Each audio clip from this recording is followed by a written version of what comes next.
If you're learning a new language right now and you feel like you're not getting anywhere despite putting in the hours, then it's probably not your fault. The problem is you're learning it backwards. Most courses start with grammar and then vocabulary and then maybe a bit of pronunciation at the very end. And that's the exact opposite of how your brain actually picks up a language. I've spent the last 6 years teaching European Portuguese and watching hundreds of students go through this same frustration. And what I found is that when you flip the order, everything changes. People who were stuck for months start talking like a local in months. And I've built a system around this. I call it the P.R.O method. And in this video, I'm going to break it down step by step. Now, this does work for any language, but of course, I'm going to prove it using Portuguese because that's what I teach. So if you're learning Portuguese, you are in the right place. So before I break down each part of the P.R.O method, I want you to think about something. Think how we teach children to speak. We don't hand them a grammar book. We show them a picture of an apple and we say apple. We show them a cat and we say cat. We point at a ball and we say ball. Then they start connecting sounds to real things that they can see and touch. And then they start using those sounds in real situations. So when they want something, they'll say more or milk. It's messy and it's imperfect, but they're learning to communicate. And then years later, when they go to school and learn that apple is a noun and I want an apple is a sentence with a subject, a verb, and an object, it makes sense because they've already been saying it for years. Now, most courses skip straight to the school part, and that's where it starts to fall apart. So let me show you the right order to learn any language on earth, especially Portuguese. I call it the P.R.O method. So the P stands for pronunciation, and just like that baby hearing sounds before they know a single word, this is where absolutely everything begins. Let's take the example of Portuguese. So Portuguese has some sounds that the English speakers aren't as used to making. Let's take the famous pastel de nata. Now in English, when we see an S, we always make a S sound unless it is paired with an H, and that gives us a sh.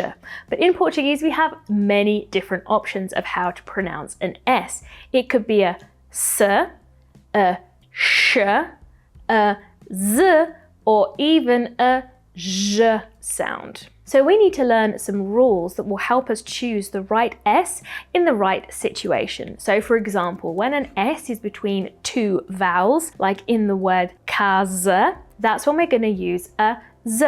But if an S comes after a vowel, but before a consonant, we are going to make a sh sound. That's why in this word, pastel de nata, we have a sh in the middle of the first word. And this goes for all the different letters that make all the different sounds when they're in certain combinations. Now, once you know these patterns, you can pronounce any new word correctly. Eventually, that's going to allow you to understand full sentences when they are spoken by native speakers. So for example, the phrase, desculpe, pode-me dizer onde fica a estação de metro mais próxima? Now, that probably sounded like gibberish when it was said quickly, but again, that's because you're not yet used to being able to pick out these individual sounds. Let's slow it down so you can hear them again.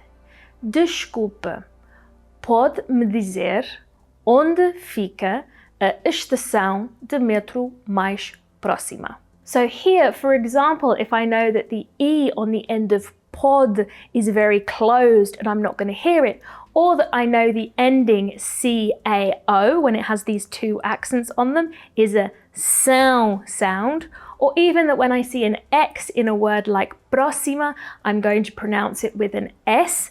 All of those are really important clues that are going to help me understand this word. And that really is the power of pronunciation training. It helps you pick out words even if you don't know the meaning yet. So after this video, have a go. Spend just 5 minutes listening to native Portuguese audio. You could use one of my listening exercises that I will link the playlist below, but you don't even need to try to understand. Just listen to the rhythm and the sounds. That is going to be your starting point. And if you want to start getting to know some of the most important sounds and how to pick them out, I do have a free pronunciation guide covering 7 of the most difficult sounds in Portuguese with native speaker audio. Just click the link in the description and grab that. So next up, the R. That stands for real life Portuguese. So just like that baby saying milk and more because they need something, you're going to learn the phrases you are going to need on a day-to-day basis. And this is where the textbooks get it wrong, in my opinion. Sometimes because they're too grammar heavy and not really focusing on the stuff that you're going to say in your day-to-day life, or because they're teaching you very, very formal ways of phrasing things. So for example, to introduce yourself and say your name, they might teach you to say, chamo-me Liz, which literally means I call myself Liz, and it's a very formal way of saying it. But if you were hearing it in a more informal setting, it's likely you wouldn't hear that very exact variation. You might hear, sou a Liz.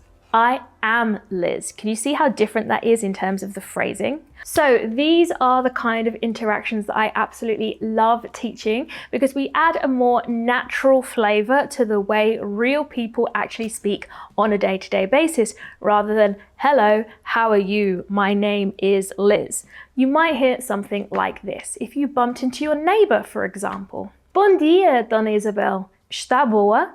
Estou sim, graças a Deus. E tu, minha filha? Estou ótima. So with just 3 sentences, you've already learned a really realistic interaction in Portuguese without needing grammar. But of course, this is only going to work after you have really worked on your pronunciation, because if your sounds are off that you are using, then locals still won't understand you. So that is why P always comes before R. Now, here is your action step. Think about your week. Which are the 5 interactions that you use the most often?